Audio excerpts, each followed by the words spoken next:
Well, we're back at report card time for the 2020 tennis season, and I'm about to give Rafael Nadal's grade for the year.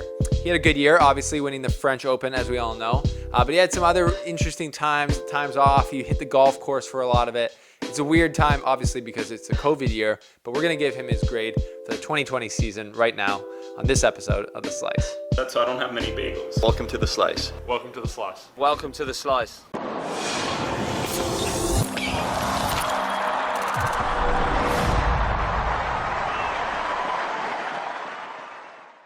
Thanks for being here again, folks. I should have my glasses on because I'm giving out grades here. I'm giving out report cards. We're marking the performances of this year. And Rafael Nadal, as always, massive treat to be able to watch one of the GOATs doing it again at 34 years old, not getting any younger, but he's still producing amazing tennis, as we're going to get into.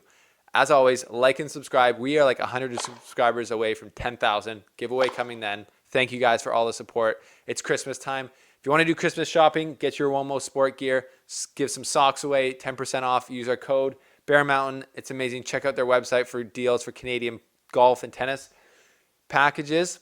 And for courtside sports, use our code to get new tennis gear at a discounted rate that you can ship to your house if you're in Canada for free on orders over $50. It's a no-brainer. That's your new tennis shop. Thank you for supporting our sponsors because that supports the show. So thanks, guys. So Rafa Nadal came into this year as another year. I think his goals would have, as any other year in the last couple, I think his goals would have been obviously to defend his title at the French Open. But one of the main ones he always talks about, he's very kind of level-headed when he talks about goals and doesn't give too much away. But he always says he wants to stay healthy and he wants to, give his best effort, which I don't know, it's like a goal.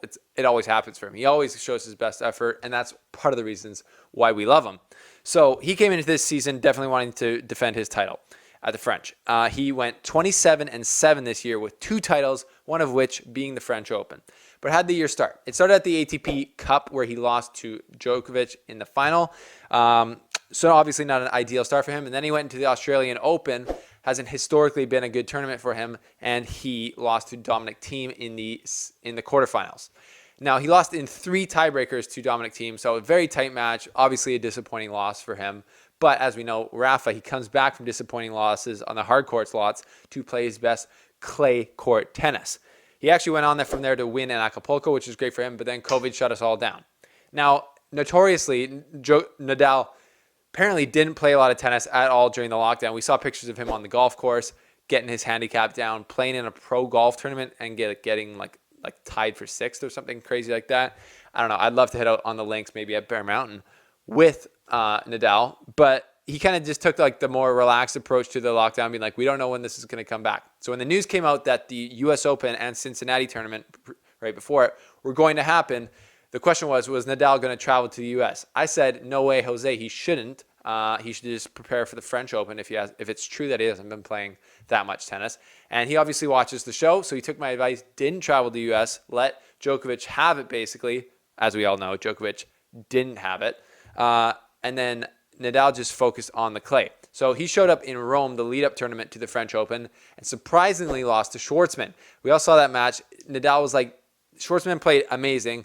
Nadal didn't play aggressive enough, and we're like, what's going on? But that's not too abnormal. We've seen Nadal lose in like the Monte Carlo, in Barcelona, Madrid, Rome in previous years, and then he always ends up winning the French and showing up with his best.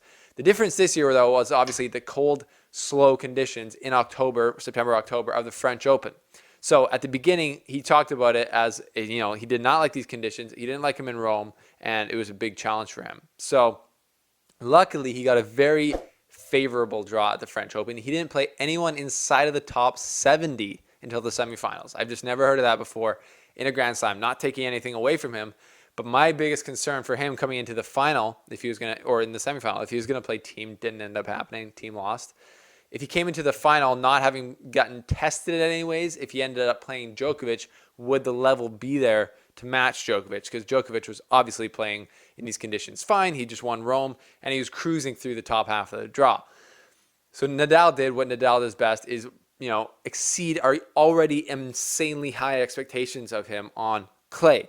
He beat Schwartzman in the semifinal, rolls into the final, and we all know what happened. He absolutely laid a smackdown on Djokovic. Gave him a bagel in the first set, just said, here you go, chew on this. I'll beat you 6-2 in the second set, and then came out and, almost gave away the third set, but closed the door in the tiebreaker. And for his 13th French Open, 20th Grand Slam, Roger Federer record-tying title, unbelievable performance. One of the most dominant I've ever seen in any Grand Slam final. Absolutely crazy. Did not really see that performance or that scoreline coming. And then, so it was just amazing. And that was just a successful season, basically right there for Nadal.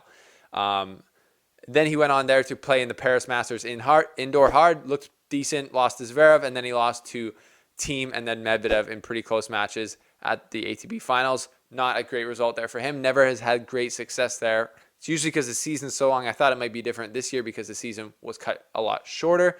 So all in all, he accomplished his main goal, which I think was staying healthy. He stayed healthy the whole year. That's got to be a lot in part due to, he only played, he's 27-7. What is that? 34 matches total. That's not a lot of tennis at all. So he obviously I think this year might have extended his career by another year or two, which is great for Rafa fans and him. He defended his title at the French Open. So you got to think that that's a successful year. So I'm giving him an A-. The minus on there is because, I just think those losses at the ATP finals and the ATP Cup, and even he didn't get to the semis or the final of the French Open or the Australian Open. He would have loved to do that. So there's a little minus there. But overall, obviously a successful season for Rafa at 34 years old.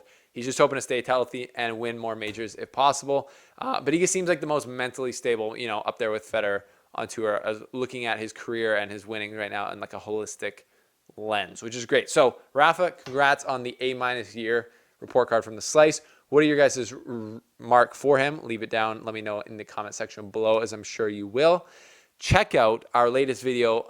We'll check out the other report card videos, obviously. And we did a video with our sponsor, Bear Mountain, where I show off a little of my golf swing. Whose swing is nicer, mine or Rafa's?